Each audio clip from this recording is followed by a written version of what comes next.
I got asked so many times about this question of how can I deal with war in my continent or even in my country, and how can I deal with feeling threatened by war, like, or I have to leave my home, or I will leave, I will lose my family, whatever. And it's weird that people ask me that, because I do not feel experienced with war myself.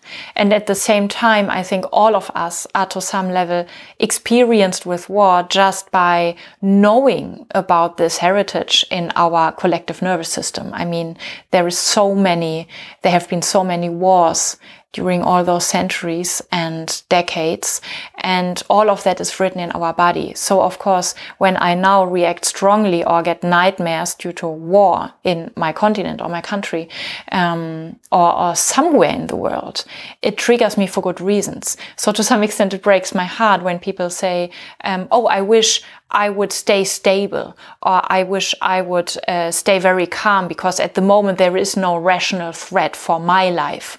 So at the moment I should be stable, I should stay resourced, because then I can show up better for those ones who really need help.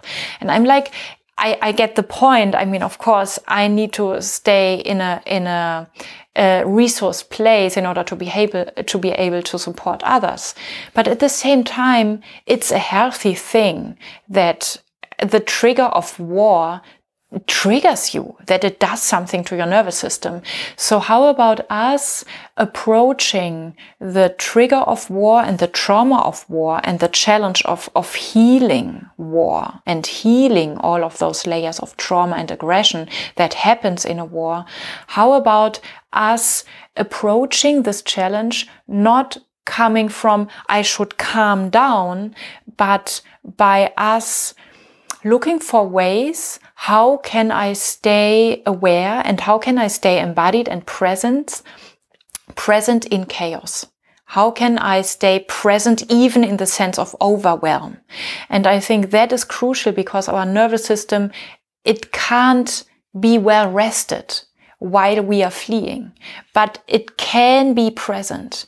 It can be precise while it is fleeing, or while it is to some extent even fighting for its life. So I think this global challenge that's happening at the moment, it almost invites us to figure out again, how can I have a silence inside while I have all of those layers of fear, and all of those layers maybe also of I feel threatened by you, so I hate you and you are the bad one, etc. So all of those layers that are exploding in our nervous system, and not fighting them, but allowing those inner explosions of energy to run through my nervous system and digest them in a healthy way.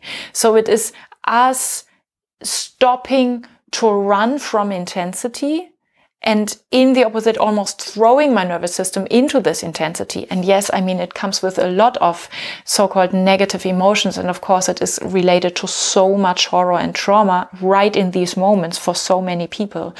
And I think there is a way of being of support to the collective self-healing dynamics around trauma and war.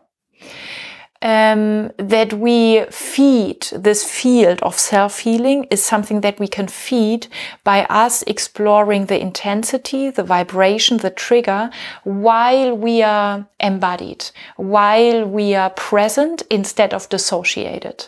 So there is one tool that I'm doing research about, and I have been doing research about that for the last month and even years, and that's the so-called shaking events. I will also put that into the links with this video, because this is a free invitation from my side, how we can gather around the globe and really all of us can learn how to recalibrate ourselves in combining or in reunifying the intensity, the trigger, the fear, the rage, the anger, the trauma, and the silence, let's say the mental silence, and just riding the waves on the path of energy instead of staying stuck in the discussion whom to blame.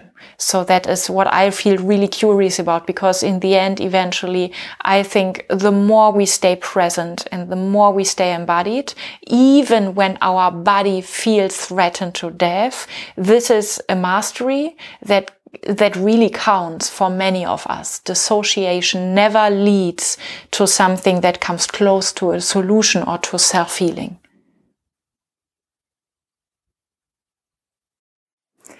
Yay! Thank you so much for being into full aliveness, no matter what. This truly means a lot to me. I have dedicated my whole work for over a decade to this topic. How do we become fully alive? And I have put everything that I found together in the so-called online pool, and you will find the link in the description below, and you are super welcome to check it out.